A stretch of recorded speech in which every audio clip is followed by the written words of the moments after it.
الحمد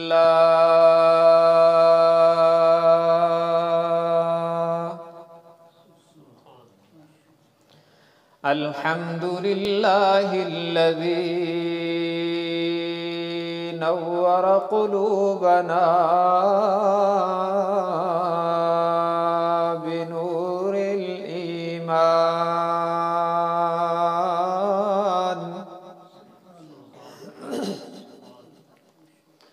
وزين أخلاقنا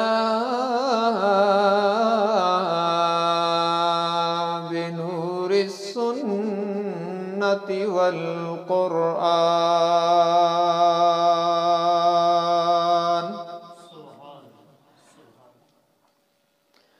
والصلاة والسلام على سيد الأنبياء محمد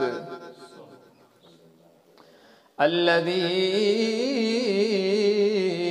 أنزل عليه الفرقان وعلى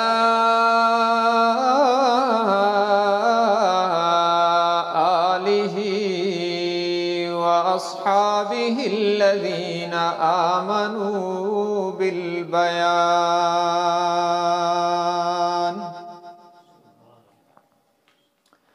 أما بعد فأعوذ بالله من الشيطان الرجيم. بسم الله الرحمن الرحيم.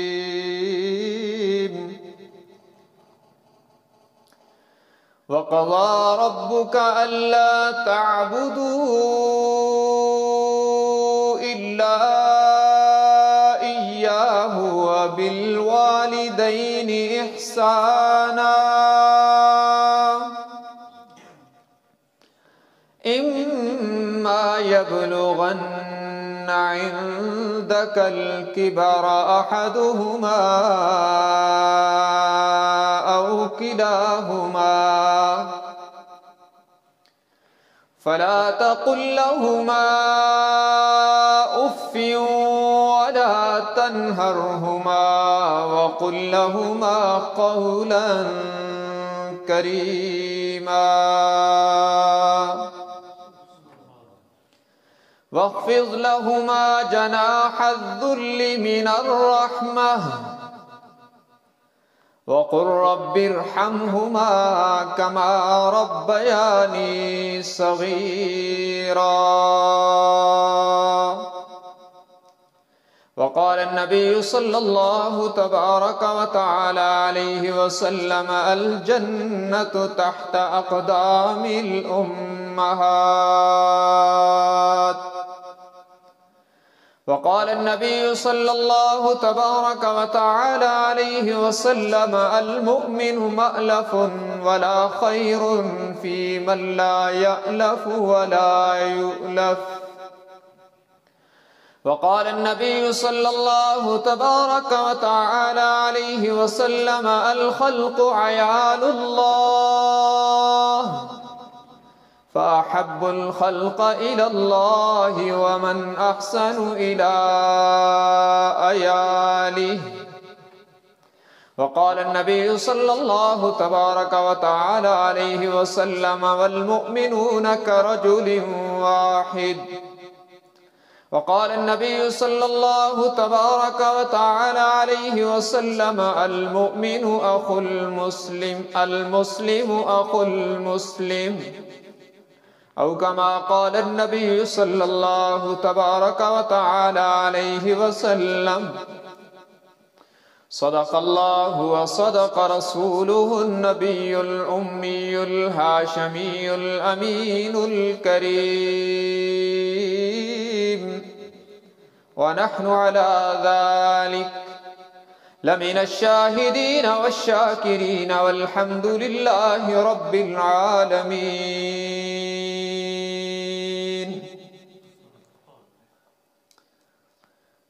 جس انجمن میں ذکر رسالت مآب ہے، جس انجمن میں ذکر رسالت مآب ہے، اس انجمن میں تو سانس لینا بھی ثواب ہے۔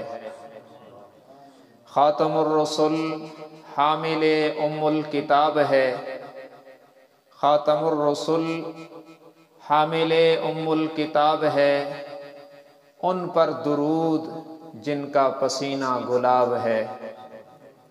تمام حضرات بلند آواز سے محبت عقیدت کے ساتھ درود شریف پڑھ لیں۔ اللہم صلی علی محمد وعلی آل محمد کما صلیت علی ابراہیم وعلی آل ابراہیم انکا حمید مجید۔ اللہم بارک علی محمد وعلی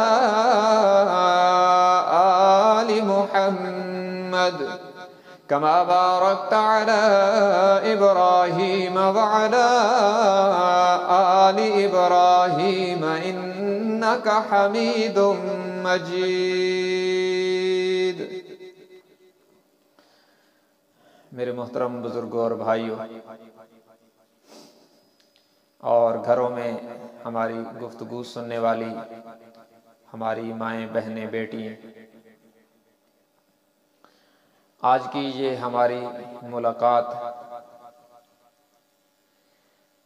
حضرت الاستاذ جی مولانا رفیع اللہ صاحب کی محنتوں کے نتیجے میں ہو رہی ہے۔ اللہ تبارک و تعالی ان کو اور آپ سب کو بہت جزائے خیر عطا فرمائے، اور آج کی اس مجلس کو اپنی بارگاہ عالیہ میں قبول فرما کر ہم سب کی دنیا اور آخرت میں ترقی اور نجات کا ذریعہ بنائے۔ میں کوشش کروں گا کہ بالکل آسان الفاظ میں گفتگو کروں جو آپ حضرات کی سمجھ میں آئے۔ بس اتنی سی گزارش ہے کہ آپ جاگنے کا ثبوت دیتے رہیں تاکہ مجھے پتہ چلے کہ آپ جاگ رہے ہیں اور آپ سن رہے ہیں۔ اس لیے کہ جو آدمی دیکھتا ہے وہ تو چہرے پڑھ رہا ہوتا ہے کہ یہ میری طرف دیکھ رہے ہیں، مسکرا رہے ہیں، میری آنکھوں میں آنکھیں ڈال کے بیٹھے ہیں، جاگ رہے ہیں، میری بات سن رہے ہیں۔ اور جو آدمی دیکھ نہیں سکتا وہ سننے سے معلوم کرتا ہے اور محسوس کرتا ہے کہ سن رہے ہیں کہ نہیں۔ تو اس لیے آپ نے بول کر مجھے بتانا ہے کہ ہم سن رہے ہیں اور ہمیں سمجھ میں آ رہی ہے، ہمارا ایمان تازہ ہو رہا ہے۔ اور وہ کیا ہے کہ جب بھی میری زبان پہ حضرت محمد صلی اللہ علیہ وآلہ وسلم کا مقدس نام آئے تو آپ نے درود پڑھنا ہے، صلی اللہ علیہ وآلہ وسلم۔ درود سے کوئی زبان خالی نہ رہے۔ اور جب کسی صحابی کا نام آئے تو آپ نے رضی اللہ تعالی عنہ کہنا ہے۔ جب کسی بزرگ کا نام آئے تو رحمت اللہ علیہ کہنا ہے۔ اور جب کوئی بات سمجھ میں آئے اور آپ کا ایمان تازہ ہو تو پھر کیا کہنا ہے؟ سب کہہ دیں، سب کہہ دیں سبحان اللہ۔ سبحان اللہ کہنے پر نہ خرچہ ہے نہ پرچہ ہے بلکہ جنت میں چرچا ہے۔ اور جنت میں درخت لگ جاتا ہے تو کم از کم ایک باغ لگا کے جانا چاہیے ہم میں سے ہر ایک کو آج کی اس مجلس میں۔ تو اس لیے جب کوئی بات آپ کی سمجھ میں آئے، آپ کا ایمان تازہ ہو تو دل کی کھڑکیاں کھول کر اور لب ہلا کر، زبان ہلا کر، آواز اٹھا کر کہنا ہے سبحان اللہ۔ سب کہہ دیں سبحان اللہ۔ دیکھیں اللہ کا ہم جتنا شکر ادا کریں کم ہے کہ اللہ نے ہمیں مسلمان بنایا، ایمان عطا کیا، اسلام عطا کیا، مسلمان کے گھر میں پیدا فرما کر ہمیں ماں کی گود سے کلمہ نصیب فرمایا۔ مذہب اسلام، ایمان اتنی بڑی نعمت ہے کہ اس کے مقابلے کی کوئی نعمت نہیں ہے۔ اس لیے کہ اسلام ایمان نہ ہو تو جو دائمی اور ہمیشہ کی نعمت ہے نا جنت، وہ نہیں مل سکتی۔ جنت ایسی نعمت ہے جو ملے گی تو پھر چھینی نہیں جائے گی، ہمیشہ رہے گی۔ اور جنت والی نعمت ملے گی اس کو جس کے پاس زندگی میں اسلام کی ایمان کی نعمت رہی اور اسی پر اسے موت آئی، اسے جنت ملے گی۔ تو سب سے بڑی نعمت ایمان ہے، اسلام ہے۔ اسلام کے اندر اللہ نے خوبیاں ہی خوبیاں رکھی ہیں۔ الحمدللہ یہ بات بالکل 100% سے زیادہ یقین کے ساتھ کہی جا سکتی ہے کہ سارا اسلام خوبیوں سے، اچھائیوں سے بھرا ہوا ہے۔ اسلام کے اندر خامی ہے ہی کوئی نہیں، خوبیوں سے بھرا ہوا مذہب ہے، بہترین مذہب ہے۔ اسلام کے اندر جو اللہ تبارک و تعالی نے بے شمار انگنت لاتعداد اور بہت زیادہ خوبیاں رکھی ہیں، ان میں سے ایک خوبی یہ بھی ہے کہ اسلام، مذہب اسلام انسان کو انسان کے ساتھ بھی جوڑتا ہے اور انسان کو رب رحمان کے ساتھ بھی جوڑتا ہے۔ اسلام جوڑ کا مذہب ہے، توڑ کا نہیں ہے۔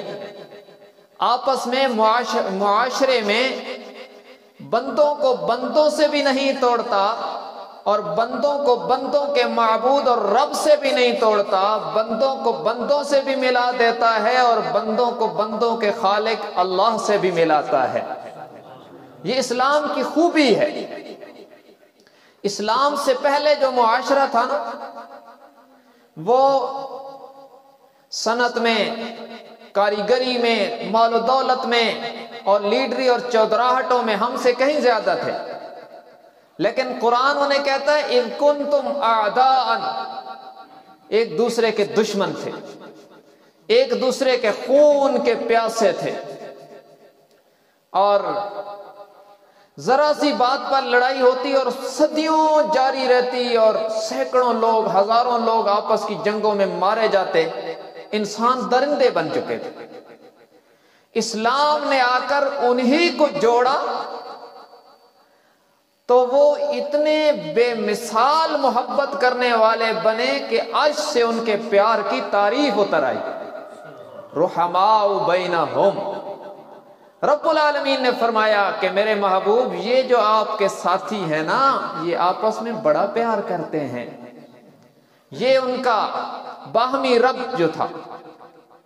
تو اسلام کی یہ خوبی ہے، اسلام کی بے شمار خوبیوں میں سے ایک خوبی یہ ہے کہ انسان جوڑ پیدا کرتا ہے۔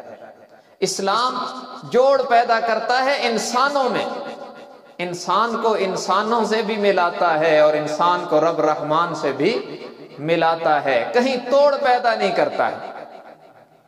اور اس کا ایک بنیادی اصول دیا اسلام نے آ کر۔ ایک اصول وہ ہے جو آج کی جدید دنیا دے رہی ہے۔ آج جتنی یہ تنظیمیں ہیں نا بین الاقوامی جو انسانی حقوق کی بات کرتی ہیں، ان کا ایک اصول ہے اور ایک اسلام کا اصول ہے۔ آپ دونوں کو دیکھ کر ذرا اندازہ کیجئے گا۔ ان کا اصول یہ ہے، وہ یہ پڑھاتے ہیں کہ ایک بندے نے دوسرے سے اپنا حق کیسے لینا ہے، ایک بندے نے اپنا حق دوسرے سے کیسے وصول کرنا ہے، ایک بندے نے دوسرے سے اپنی چیز لینی کیسے ہے۔ اور اسلام کا اصول یہ ہے کہ ہر بندے نے دوسرے کو حق دینا کیسے ہے۔ دیکھیں جب ہر آدمی دوسرے سے حق چھیننے پہ آتا ہے تو نفرت ہوتی ہے، جنگیں ہوتی ہیں اور جناب نا اتفاقیاں ہوتی ہیں، تنہائیاں ہوتی ہیں، بے چینی ہوتی ہے، بے قراری ہوتی ہے اور خلوتیں ہوتی ہیں، آئسولیشن ہوتی ہے، ساری بے اطمینانیوں کی جڑ ہے۔ اور جب ہر بندہ یہ کوشش کرے کہ میں نے دوسرے کو اس کا حق دینا ہے تو پھر محبتوں بھرا معاشرہ پروان چڑھتا ہے۔ اور یہ اسلام کی خوبی ہے اور یہ اسلام کا اصول ہے۔ اور یہ میں کسی تحریر سے پڑھ کے آپ کو نہیں بتلا رہا، اسلام کی بنیاد قرآن ہے۔ قرآن وہ کتاب ہے اور قرآن وہ دستور اور وہ قانون ہے جو عرش معلیٰ سے اللہ نے قیامت تک آنے والی انسانیت کی کامیابی کے لیے اتارا۔ اس میں رب العالمین نے فرمایا فآت ذا القربى حقه والمسكين وابن السبيل،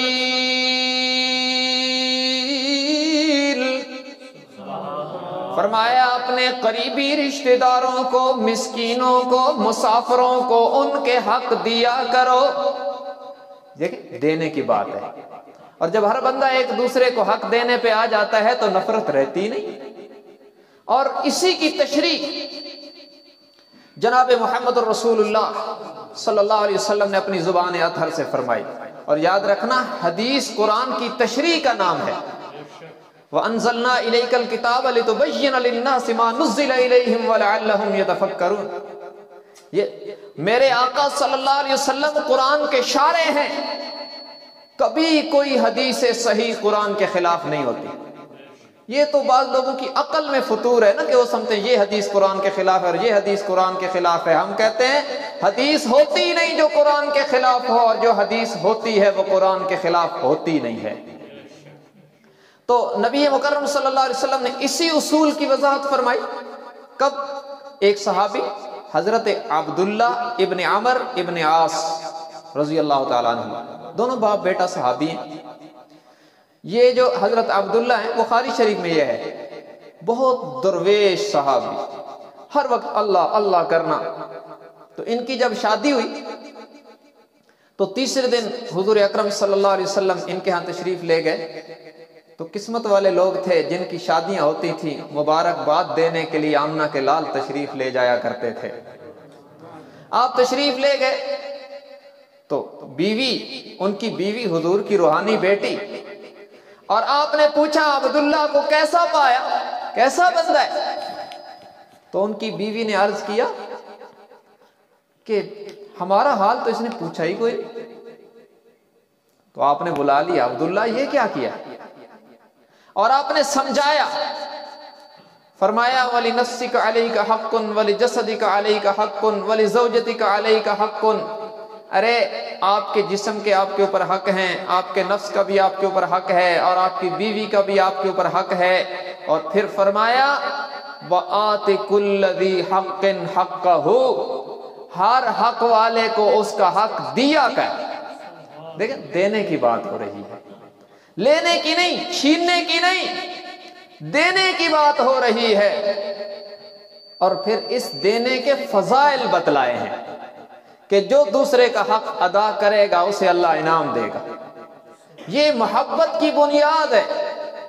اور پھر اس کی ایک طویل فہرست ہے قرآن کریم میں اور نبی مکرم صلی اللہ علیہ وسلم کے مبارک ارشادات میں کہ کہاں کہاں کیسے حق دینے کی بات کی گئی ہے۔ ہمارے اس معاشرے میں اللہ کے بعد، اللہ کے رسول صلی اللہ علیہ وسلم کے بعد ہمیں جن لوگوں کے حقوق ادا کرنے کا سب سے بنیادی طور پر آرڈر ہے وہ انسان کے والدین ہیں۔ جسمانی رشتوں میں سب سے مقدس، سب سے اہم اور بے بدل رشتہ والدین کا ہے، جس کا بدل کوئی نہیں ہے، جو بس ایک ہی بار ملتا ہے۔ اور یہ ماں باپ وہ نعمت ہیں جو چھن جائیں تو پھر کبھی نہیں ملتے۔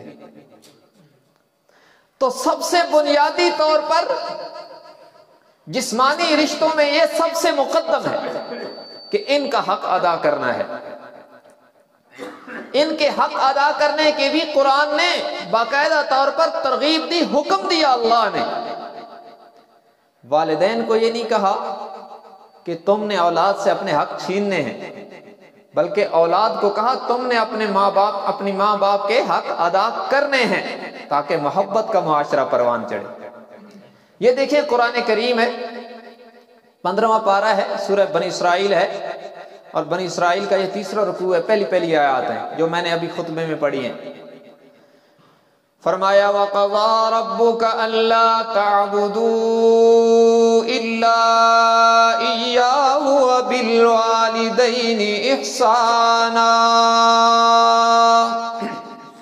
إِمَّا يَبْلُغَنَّ عِندَكَ الْكِبَرَ أَحَدُهُمَا أَوْ كِلَاهُمَا فَلَا تَقُل لَّهُمَا أُفٍّ ولا تنہرہما وقل لہما قولا کریما. فرمایا اور فیصلہ کیا تیرے رب نے. اولاً خطاب جناب محمد الرسول اللہ سب کہہ دیں صلی اللہ علیہ وآلہ وسلم کو فرمایا، پھر آپ کے واسطے سے ہر امتی کو رب کا خطاب ہے. فرمایا تمہارے رب کا فیصلہ ہے، اور فیصلے میں بنیادی طور پر عرش معلیٰ سے 2 آرڈر آئے ہیں. کہتے ہیں بڑا آرڈر ہے، نیو ورلڈ آرڈر ہے، بڑا آرڈر ہے، وائٹ ہاؤس سے آیا ہے، امریکہ کا آرڈر ہے، اور جناب جنرل اسمبلی سے آیا ہے، سینٹ سے آیا ہے، پارلیمنٹ ہاؤس سے آیا ہے. میں جو آرڈر سنا رہا ہوں یہ عرش معلیٰ سے آیا ہے. وَقَضَى رَبُّكَ أَلَّا تَعْبُدُوا إِلَّا إِيَّاهُ. پہلا آرڈر دیا، فرمایا لوگو تمہارے رب کا فیصلہ یہ ہے کہ تمہاری جبین نیاز، تمہاری پیشانی، تمہارے ماتھے اس کے علاوہ کسی کے سامنے نہیں جھکنے چاہیے. عبادت میں وہ تنہا ہے، وہ جو تم نے کلمے میں وعدہ کیا، اور یہ بھی قرآن گونجتا ہے فَاعْلَمْ أَنَّهُ لَا إِلَٰهَ إِلَّا اللَّهُ.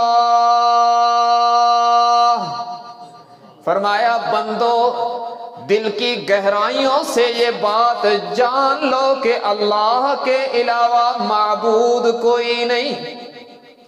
لا الہ الا اللہ،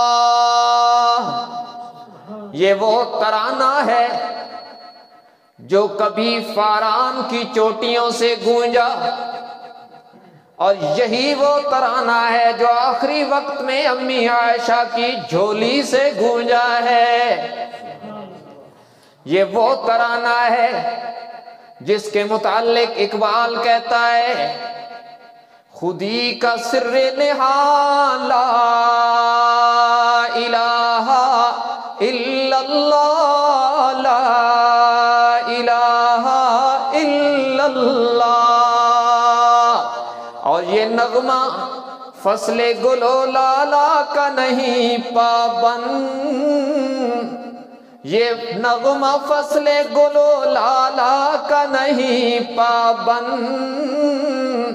بہار ہو کے خزاں لا الہ الا اللہ، لا الہ الا اللہ. اگرچہ بت ہیں جماعت کی آستینوں میں، مجھے ہے حکم اذاں لا الہ الا اللہ. فاعلم انہ لا الہ الا اللہ. تیری پیشانی سوائے اس کے کسی کے سامنے نہیں جھکنی چاہیے. ہو جس میں عبادت کا دھوکہ، ہو جس میں عبادت کا دھوکہ، مخلوق کی وہ تعظیم نہ کر. اور جو خاص خدا کا حصہ ہے بندوں میں اسے تقسیم نہ کر. بھئی خاص خدا کا حصہ ہے، سجدہ اس کے آگے ہونا چاہیے. خاص خدا کا حصہ ہے، نظر و نیاز کے لائق وہی ہے. خاص خدا کا حصہ ہے، بیٹیاں اور بیٹے دینے والا وہی ہے. للہ ملک السماوات والارض یخلق ما یشاء یہب لمن یشاء اناثا ویہب لمن یشاء الذُّكُورَ أَوْ يُزَوِّجُهُمْ ذُكْرَانًا وَإِنَاثًا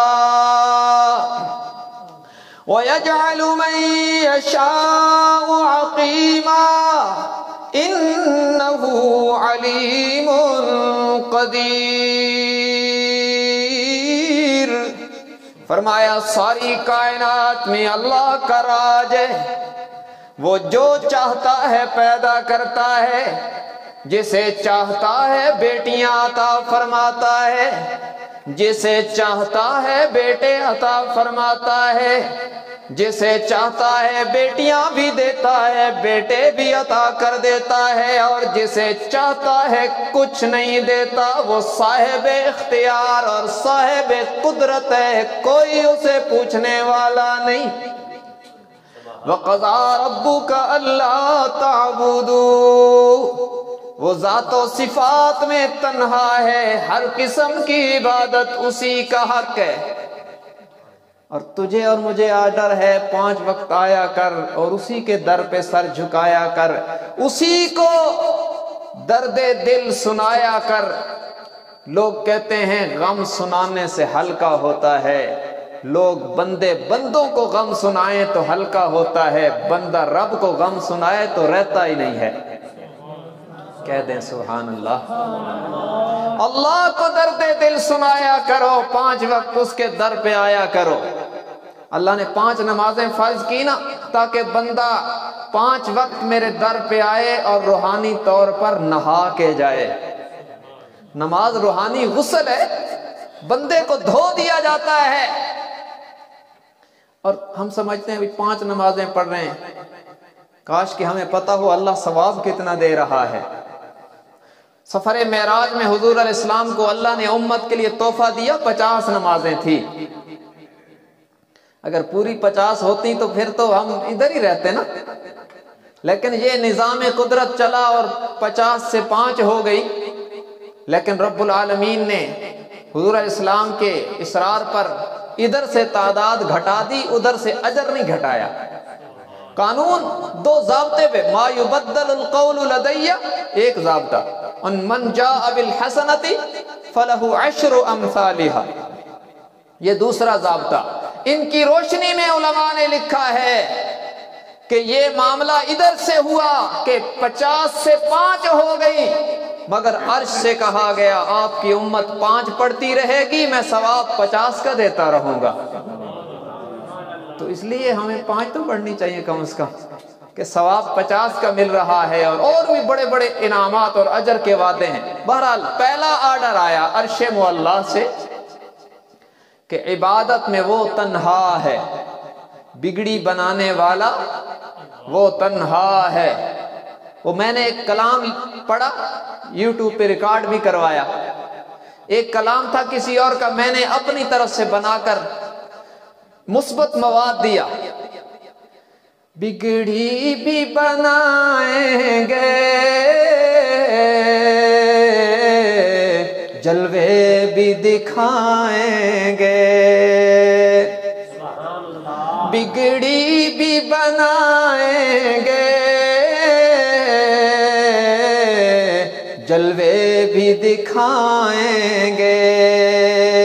گھبراؤ نہ مسلمانوں، اللہ ہی بلائیں گے۔ پورا کلام یوٹیوب پہ سرچ کرو گے نا، میری آواز میں آپ کو ملے گا وہاں میرے چینل محمد دلاور نعمانی پر، میں نے پورا ریکارڈ کروایا ہے اور جراثیم کی دنیا میں سپرے کر رکھا ہے۔ تو یہ پہلا آرڈر ہے کہ بگڑی بنانے والا، سب کچھ کا مالک ایک اللہ ہے۔ دوسرا وَبِالْوَالِدَيْنِ إِحْسَانًا، فرمایا والدین کے ساتھ حسن سلوک کرنا۔ احسان، برابری کا حکم نہیں دیا کہ انہوں نے مجھ پر احسان کیا میں بھی اس کی برابری میں کروں، حالانکہ ہم برابری بھی نہیں کر سکتے، لیکن قرآن میں یوں نہیں کہا ان کا بدلہ دینا، احسان کرنا ہے، ان کے ساتھ احسان کا حکم دیا ہے، اور کاش کے اگر ہم کسی درجے کی برابری بھی کر لیتے تو پھر بھی ہماری سعادت کے لیے کافی ہوتا، لیکن احسان کا حکم ہے، آرڈر احسان کا ہے۔ فرمایا وَبِالْوَالِدَيْنِ إِحْسَانًا، اپنے والدین کے ساتھ، ماں باپ کے ساتھ احسان کا معاملہ کرنا، اور پھر بالخصوص ایک خاص مرحلے کا ذکر کیا، اِمَّا يَبْلُغَنَّ عِندَكَ الْكِبَرَ أَحَدُهُمَا أَوْ كِلَاهُمَا، جب وہ دونوں یا ان میں سے کوئی ایک بڑھاپے کی منزل پہ جا پہنچے، جب ان کی جوانی ڈھل گئی اور بظاہر ان کی زندگی کی شام ہونے لگی ہے، آنکھوں سے قوت بینائی چلی گئی، کانوں سے قوت سنوائی چلی گئی، ان کے طاقتور ہاتھ کانپنے لگے ہیں، اب انہیں تیری ضرورت پڑی ہے، اور اب وہ وقت ہے جب عقل نے بھی ساتھ چھوڑ دیا ہے۔ وَمِنْكُمْ مَنْ يُرَدُّ إِلَىٰ أَرْذَلِ الْعُمُرِ لِكَيْ لَا يَعْلَمَ مِنْ بَعْدِ عِلْمٍ شَيْئًا، اب زندگی کے اس حصے میں جا پہنچے ہیں کہ جاننے کے باوجود کچھ نہیں جانتے۔ وہ ایک بار پوچھتے ہیں بیٹا میں نے آپ کو کام کہا تھا کیا کیا؟ اس نے کہا ابا جی کر دیا، اگلے منٹ میں وہ بھول گئے، پھر کہا بیٹا میں نے یہ کام کہا تھا کیا کیا؟ اس نے کہا ابا جی کر دیا، پھر اگلے منٹ میں وہ پھر بھول گئے۔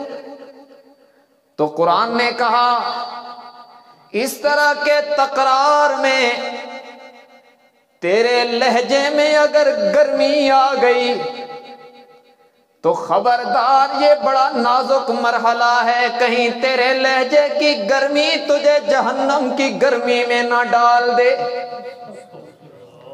فَلَا تَقُلْ لَهُمَا اُفٍّ، اس مرحلے پر دل کی آنکھیں کھول کے رہنا اور ان کے رویے سے تنگ آ کر اف بھی نہ کہنا۔ کیوں؟ وہ کچھ جان بوجھ کے کر رہے ہیں، ابھی تو وہ مرحلہ آ گیا جو بچپن میں تو نے بھی گزارا تھا۔ کبھی تو بچہ تھا، تو نے زور سے اپنی ماں کو اور اپنے باپ کو کبھی تھپڑ بھی مارا، انہیں درد بھی ہوا تو تب بھی وہ تیری ادا پر مسکرائے۔ کبھی تو نے بچپن میں اپنی معصومانہ اداؤں میں، اپنی معصومانہ اداؤں سے اپنی ماں کی بالوں کو پکڑ کے زور سے کھینچا، اسے تکلیف بھی ہوئی، لیکن وہ صرف یہ نہیں کہ مسکرائی، بلکہ تیرا ہاتھ اپنے بالوں سے اس انداز میں چھڑایا کہ خود تکلیف ہوتی رہے لیکن تیرے ہاتھ کو درد نہ ہونے پائے۔ اور کتنی راتیں ہوئی ایسی کہ تو نے بے قرار کیا انہیں، وہ تجھے سلانے کے لیے کتنی راتیں خود جاگتے رہے، تجھے کھلانے کے لیے خود بھوکے رہے، تجھے راحت پہنچانے کے لیے خود بے قراری میں مبتلا ہوئے۔ تو اب تقاضۂ وفا یہ ہے کہ کبھی تو کمزور تھا، وہ پرزور تھے، انہوں نے اپنی ساری طاقتیں تجھے پروان چڑھانے کے لیے پگھلا چھوڑی ہیں، اب تو طاقتور ہو گیا اور وہ کمزور ہو گئے، تو اب تقاضۂ وفا یہ ہے کہ ان کی ہر ہر فرمائش پر بیٹا لبیک کہتا رہے، بیٹی لبیک کہتی رہے۔ کبھی وہاں سے آرڈر تیرے اور میرے مزاج کے خلاف بھی آ جائے تو اس پر بھی اف بھی نہیں کہنا. لا تقل لهما اف ولا تنهرهما، انہیں اف بھی نہ کہنا، انہیں جھڑکنا بھی نہیں. بندے کے ذہن میں سوال آیا، یا اللہ چڑھتی جوانی، جذبات بھی بڑے ہیں، اور ادھر سے بار بار امی کہتی ہے، ابو کہتے ہیں، بار بار باتیں کرتے ہیں، چپ نہیں رہا جاتا، میرے اللہ کیا کروں؟ فرمایا قل لهما قولا کریما،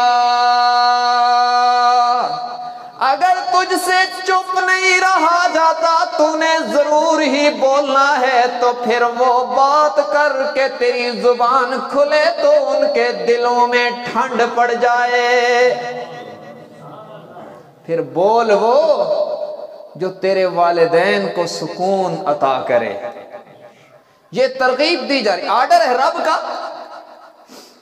اور مجھے ایک بات یاد آئی، اور ابھی آج ہی یہاں آپ کی مسجد میں پہنچا تو مجھے ایک حدیث یاد آئی، میں آپ کو وہ بھی سنا دوں اسی کی تائید میں. قرطبی نے لکھا، مفتی محمد شفیع صاحب رحمہ اللہ نے معارف القرآن میں بھی لکھا، جناب نبی مکرم صلی اللہ علیہ وسلم کے مبارک دور میں ایک والد نے اپنے بیٹے کا مال اسے بتائے بغیر خرچ کر دیا. بیٹا آیا، اس نے دیکھا میرا مال میرے والد نے مجھے بتائے بغیر خرچ کر دیا، تو اس کے تیور بدل گئے، اور اس نے جناب نبی مکرم صلی اللہ علیہ وسلم کے دربار اقدس میں جا کر شکایت درج کروائی کہ میرا باپ میرا مال مجھے بتائے بغیر خرچ کر دیتا ہے. نبی مکرم صلی اللہ علیہ وسلم نے بیٹے کی شکایت پر والد کو بلایا، اور جب والد کو پتہ چلا نا کہ میرے بیٹے نے میری شکایت اللہ کے نبی کو لگائی ہے، تو باپ کا دل زخمی ہوا، اس کے دل پر چوٹ لگی. اور عربوں کا شاعرانہ مزاج تھا، اس نے دل ہی دل میں کچھ اپنے اس غم کو تعبیر کیا، کچھ اشعار میں دکھڑا اپنا دل ہی دل میں پڑا کہ اس کو میں نے پالا تھا اور آج تھوڑے سے پیسے لگانے پر حضور کو شکایت لگا دی. یہ جو غم کی کیفیت تھی، کچھ اشعار میں اس نے اپنے دل ہی دل میں اس کو دہرایا، اور دہراتے ہوئے بارگاہ رسالت میں حاضر ہو گیا. اور اس کے بارگاہ رسالت میں پہنچنے سے پہلے عرش سے جبرائیل بھی پرواز کرتے ہوئے آ گئے، اور حضرت جبرائیل علیہ السلام نے حضور علیہ السلام کو آ کے عرض کیا کہ اللہ فرما رہے ہیں یہ جو بندہ آپ کے پاس آ رہا ہے نا، جس کی شکایت لگی ہے، اس کی شکایت پر فیصلہ دینے سے پہلے اسے کہو کہ وہ جو اشعار کہے تھے وہ سنائے، فرش پہ آپ بھی سنو، عرش سے میں بھی سنوں. تو وہ جب حاضر ہوا تو آپ علیہ السلام نے فرمایا کہ تیری شکایت کی بات تو بعد میں ہے، جب تجھے پتہ چلا کہ میرے بیٹے نے میری شکایت لگائی تو نے جو دل ہی دل میں اشعار کہے وہ تو سنا. اس شخص نے کہا یا رسول اللہ صلی اللہ علیہ وسلم، اللہ تبارک و تعالی ہمارا ایمان آپ کی ذات پر بڑھاتے ہی رہتے ہیں، میں نے دل میں اتنے خفیہ اشعار کہے کہ میرے علاوہ کسی کو پتہ نہیں تھا، مگر اللہ نے آپ کو بتلا ہی دیا ہے. پھر وہ ترانہ اس نے پڑھا، کیا عجیب ہے. اس نے کہا کہ یا رسول اللہ، جب مجھے پتہ چلا نا کہ میں نے اس کا مال خرچ کیا بیٹے کا، اور اس نے میری شکایت لگا دی آپ کے دربار میں، تو میں نے دل ہی دل میں اشعار کی دنیا میں اپنے بیٹے کو مخاطب کیا اور وہ درد کا ترانہ پڑھا. غزوتک مولودا ومنتک یافعا تعل بما اجنی علیک وتنہلو تخاف الردى نفسي عليك وإنها لتعلم أن الموت وقت مؤجل. کہنے لگا او میرے بیٹے، آج میری شکایت لے کر بارگاہ رسالت میں آنے والے، تجھے یاد ہے کہ نہیں تجھے بچپن میں کس نے پالا ہے؟ تیرے کم سن وجود کو کس نے پروان چڑھایا؟ تجھے کس نے کھلایا پلایا؟ تو کس کی گود میں کھیلتا رہا؟ کن حالات میں تیرا وجود پروان چڑھا ہے؟ تو نے کبھی غور کیا کہ نہیں تیرے تنے کو مضبوط بنانے کے لیے میں نے اپنے وجود کی قربانی دی؟ ارے میری جوانی گھلتی رہی اور تیری جوانی پروان چڑھتی رہی۔ تیرے بچپن میں اگر کبھی تو بیمار ہوا تو تیری بیماری میں ہم نے ساری ساری رات جاگ کے تڑپ تڑپ کے گزار دی کہ کہیں مر نہ جائے، حالانکہ ہمیں پتا تھا موت کا وقت متعین ہے، موت وقت سے پہلے نہیں آ سکتی، لیکن پھر بھی تیری بے قراری میں ہم نے تڑپ تڑپ کے کتنی راتیں گزار دی ہیں۔ بیٹے کبھی یاد کیا کہ نہیں تو نے؟ اور فلما بلغت السن والغایۃ التی علیہ مدى ما كنت فیک اؤمل، بیٹا آج تو نے شباب کے مرحلے پر، جوانی کے مرحلے پر قدم رکھا تو ہماری امیدیں بھی تجھ سے وابستہ ہو گئی، ہم نے بھی تجھ سے امیدیں لگائی کہ جیسے کبھی ہم نے تجھ پر اپنا سب کچھ نثار کیا تھا، آج تو بھی ہمارے اوپر اسی طرح کی قربانی کا مظاہرہ کرے گا، لیکن جعلت جزائی غلظتا وفظاظتا کأنک انت المنعم المتفضل، بیٹا تو نے میرے احسانات کا بدلہ دینے کے بجائے الٹا کرخت مزاج کا مظاہرہ کیا اور ہماری خدمت کو تاوان سمجھ لیا۔ مجھے تو یوں لگا کہ میں نے بچپن میں تجھ پر احسان نہیں کیے بلکہ تو نے مجھ پر احسان کیے ہیں۔ اور فَيَا لَيْتَنِي حَقَّ الْجِوَارِ وَلَمْ تَكُنْ، عجیب، فَيَا لَيْتَنِي حَقَّ الْجِوَارِ وَلَمْ تَكُنْ فَعَلْتَ كَمَا جَارُ الْمُجَاوِرُ يَفْعَلُ، کہنے لگا او بیٹا اگر تو نے مجھے باپ نہیں سمجھا، اگر تو نے مجھے باپ والے حق نہیں دینے تھے تو کم از کم پڑوسی تو سمجھ لیا ہوتا نا، پڑوسیوں والے حقوق تو دے لیتے نا، وہ بھی کبھی پوچھ لیتے ہیں کیا حال ہے، تو نے تو مجھے پڑوسیوں والے حقوق بھی نہیں دیے ہیں۔ کَأَنْ فَعَلْتَ كَمَا جَارُ الْمُجَاوِرُ يَفْعَلُ فَأَوْلَيْتَنِي حَقَّ الْجِوَارِ وَلَمْ تَكُنْ عَلَيَّ بِمَالٍ دُونَ مَالِكَ تَبْخَلُ، تو نے مجھے پڑوسیوں والے حق بھی نہیں دیے ہیں، آج تو اپنے مال میں بخل کر کے میری شکایتیں لگانے لگا ہے، میرے بیٹے تو نے میرا دل تڑپایا ہے۔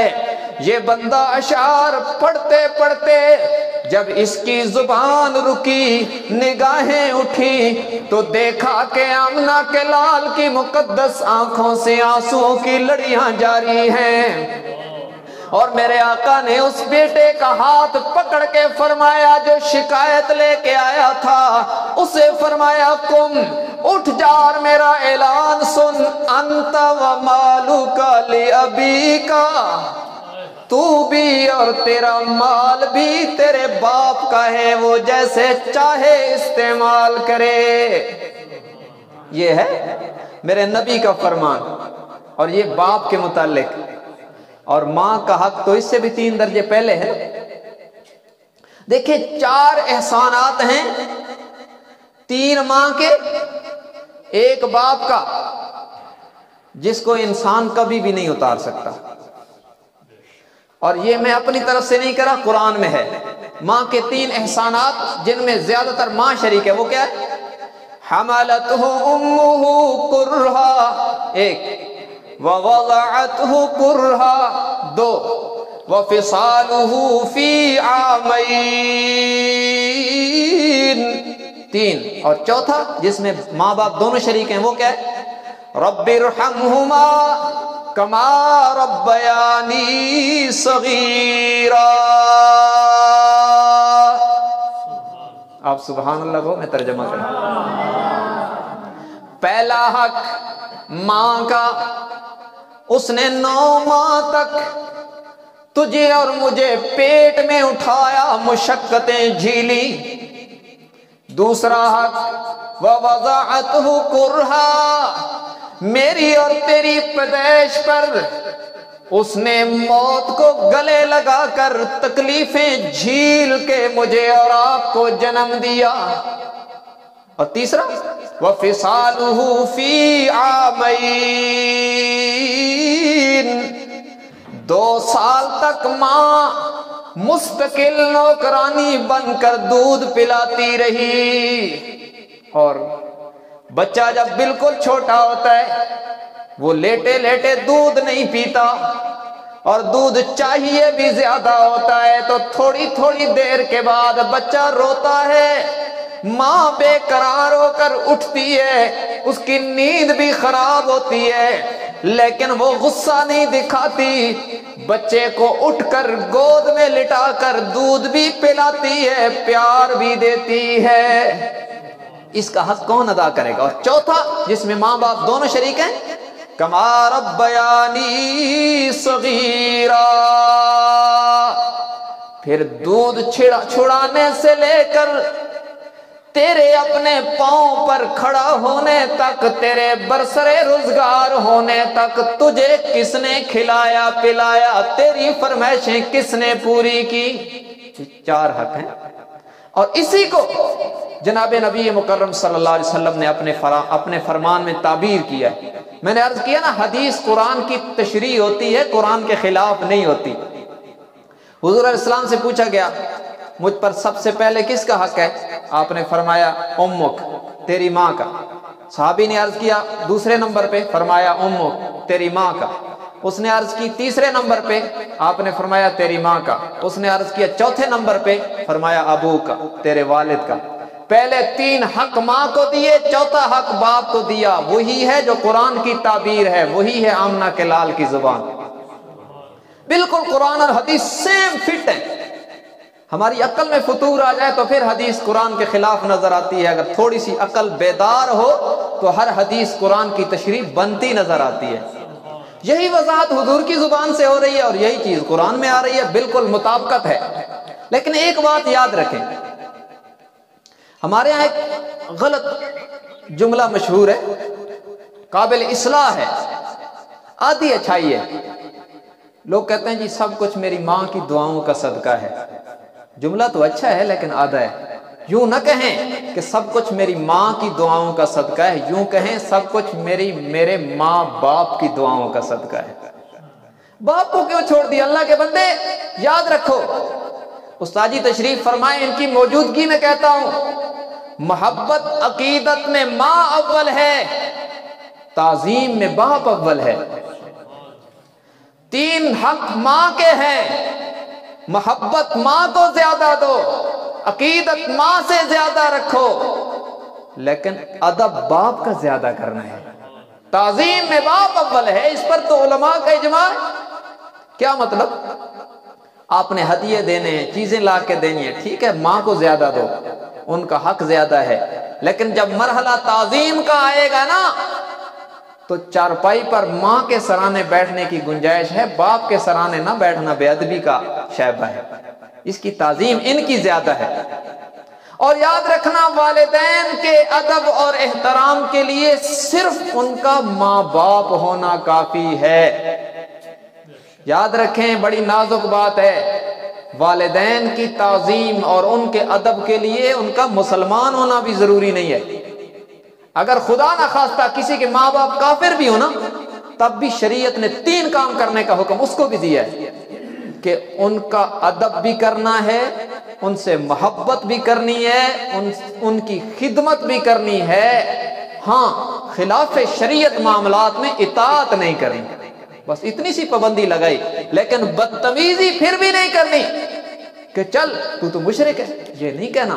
دیکھیں نا، آزر سے بڑا کوئی مشرک ہوگا جو بت بناتا تھا اور بت بیچتا تھا اور بت پوجتا تھا، اور ابراہیم علیہ السلام جیسا انبیاء سابقین کی صف میں کوئی موحد نظر آتا ہے کہ جس نے توحید کا ترانہ پڑھتے پڑھتے نمرود کی جلائی ہوئی آگ میں جانا گوارا کیا، مگر اس مرد کلندر کی زبان سے توحید کا ترانہ نہیں گیا۔ ابراہیم علیہ السلام جیسا عظیم بیٹا اور آزر جیسا مشرک باپ، لیکن پھر بھی جب بیٹا باپ سے بات کرتا ہے تو کس انداز میں؟ یا ابتی لما تعبد ما لا يسمع ولا يبصر، اے پیارے ابا جان، اس انداز سے بات ہو رہی ہے۔ یا ابھی کہہ کر نہیں کہ میرے ابا جان، نہیں، یا ابتی، اے پیارے ابا جان، ان کو کیوں پوجتے ہو جنہیں خود بناتے ہو؟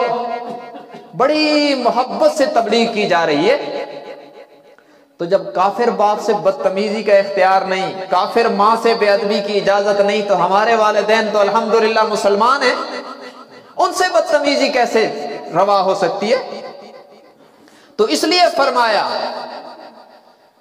وَاخْفِضْ لَهُمَا جَنَاحَ الذُّلِّ مِنَ الرَّحْمَةِ وَقُلْ رَبِّ ارْحَمْهُمَا كَمَا رَبَّيَانِي صَغِيرًا، ان کے سامنے خدمت اور اطاعت اور ادب کے بازو جھکا دے، اکڑنا نہیں، یہاں پر نازک دربار ہے۔ اور پھر اپنے رب سے بھی کوئی التجا کر، وہ کیا؟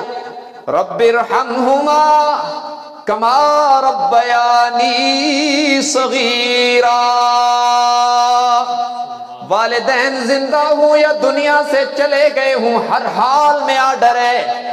رب کہتے ہیں میرے بندے مجھ سے تو درخواست کر اور یہ عرض کیا کر کہ میرے رب میرے والدین پر رحم فرما، جیسا کہ انہوں نے بچپن میں مجھے پالا ہے، جیسا کہ انہوں نے مجھ پر شفقت و محبت کے دریا بہا دیے، میرے ربا تو بھی میری ماں پر، میرے والد پر رحمتوں اور کرم کی بارشوں کے دریا بہا دے۔ یہ وہ دعا ہے جو رب نے خود آرڈر فرمائی۔ دیکھیں نا، کوئی بڑا آدمی، ایک بار کہہ دیں سبحان اللہ، یہ میں نے اس لیے کہا تاکہ مجھے پتا چلے آپ جاگ رہے ہیں۔ تو کوئی بڑا آدمی اگر ہمیں کہے، مجھے کہے مثلا مولوی صاحب آپ یار میرے پاس آؤ نا، یہ چیز آپ مجھ سے مانگتے کیوں نہیں کہ میں آپ کو دوں؟ تو میں سمجھوں گا کہ یہ یقیناً دیں گے۔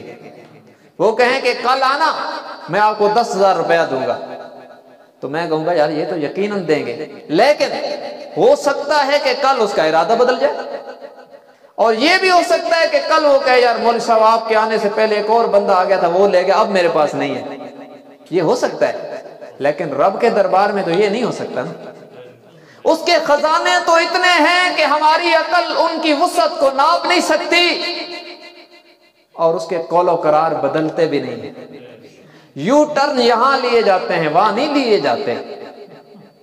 یہ تو ادھر والے ہیں نا جو آج کچھ ہیں، کل کچھ کہیں گے، پرسوں کچھ کہیں گے۔ وہ ایک ہی بار کہتا ہے، قیامت تک اس کے فرمان بدلا نہیں کرتے۔ ما یبدل القول لدی، رب نے قرآن کے صفحات پر اپنا قانون بتلا دیا کہ ہماری باتیں بدلا نہیں کرتی۔ تو جب رب کہتا ہے میرے بندے تو مجھ سے اپنے والدین کے لیے میری رحمت مانگ، تو ہمیں مانگنی چاہیے نا۔ ہر نماز کے بعد جب ہاتھ اٹھاتے ہو تو یہ دعا کیا کرو، یا اللہ میرے والدین پر رحم فرما، جیسا کہ انہوں نے بچپن میں مجھے پال کے مجھ پر رحم کیا۔ یہ کریں گے نا انشاءاللہ۔ اور آپ سوچیں گے کہ ساری بات تو اس پہ ہوئی کہ والدین زندہ ہوں ان کی خدمت کرو، ادب کرو، جن کے نہیں رہے وہ کیا کریں؟ اللہ کے نبی نے انہیں بھی مایوس نہیں کیا، فرمایا جن کے والدین نہیں رہے ان کے بھی حقوق ہیں۔ کیا ہے؟ والدین، ماں چلی گئی تو ماں کے رشتہ داروں کے ساتھ حسن سلوک کرے، خالاؤں کے ساتھ اور ماں کی دیگر رشتہ داروں کے ساتھ اور ماں کی سہیلیوں کے ساتھ۔ حسن سلوک کرے. باپ چلا گیا تو باپ کے رشتہ داروں کے ساتھ، چچوں کے ساتھ، باپ کے دوستوں کے ساتھ حسن سلوک کرے. اور والاستغفار لہما، ان کے لیے اللہ سے استغفار کرے کہ یا اللہ میرے والدین کے گناہوں کو معاف فرما. ودعاء لہما، ان کے لیے دعائیں کیا کرے کہ یا اللہ ان کے درجے بلند فرما، ان کی آخرت اچھی فرما. یہ ان کی موت کے بعد بھی ان کے حقوق ہیں جو میرے اور آپ کے ساتھ شریعت نے لگا دیے ہیں اور ہم نے ادا کرنے ہیں، اور ہم کریں گے تو ہماری آخرت بھی بنے گی، ان کی قبور بھی روشن ہوگی. تو حقوق العباد میں جو بندوں کے ساتھ حقوق ہیں، ان میں سب سے مقدم حق اور سب سے پہلا حق کس کا ہے؟ والدین کا، ماں باپ کا. تو یہ ادا کرنے کی کوشش کریں گے. یہ عنوان تو بڑا وسیع ہے، لیکن میں اتنی گفتگو کر رہا ہوں کہ آپ دوبارہ بلانے کا حوصلہ بھی رکھیں. وہ ہم نے ایک بار مفتی امان اللہ صاحب کو بلایا، اور اکثر وہ آتے تھے تو آدھا گھنٹہ تقریر کرتے تھے. تو ہمارے لڑکوں نے کہا جی مفتی صاحب مزہ نہیں آتا، آدھا گھنٹہ بات کر کے آپ چلے جاتے ہیں. انہوں نے کہا اچھا ٹھیک ہے، آپ کا شوق اتاروں گا. وہ تشریف لائے اور عشاء کے بعد تقریر شروع کی، 12 بجا دی. انہوں نے کہا اب تم نہیں بلاؤ گے. تو کہیں ایسا نہ ہو کہ راولے والے کہیں کہ یہ بندہ کرسی پہ بیٹھ جائے تو اترنے کا نام ہی نہیں لیتا، اس کو آئندہ نہیں بلانا. کرسی چیز ہی ایسی ہے جو بیٹھ جاتا ہے وہ چھوڑتا تو نہیں ہے نا. لیکن یہ کرسی دین والی کرسی ہے، وہ والی نہیں ہے جس کو لوگ چھوڑتے نہیں ہیں. تو اس لیے آج کی مجلس کا پیغام یہی ہے کہ اللہ کو راضی کرو، اللہ کی عبادت میں وحدت پیدا کر کے، اور 5 وقت نماز پڑھ کے رب کو راضی کرو، اطاعت کر کے، خدمت کر کے، احترام کر کے، محبت کر کے اپنے والدین کو خوش کرو، اور دیگر عزیز و اقارب سے بنا کے رکھو. جب ہم مخلوق خدا کی خدمت کریں گے تو فرش پہ بندے راضی ہوں گے اور عرش پہ رب راضی ہوگا. اللہ تبارک و تعالی ہم سب کو دین حق کی صحیح سمجھ اور اس پر عمل کی توفیق عطا فرمائے. وآخر دعوانا ان الحمد للہ رب العالمین.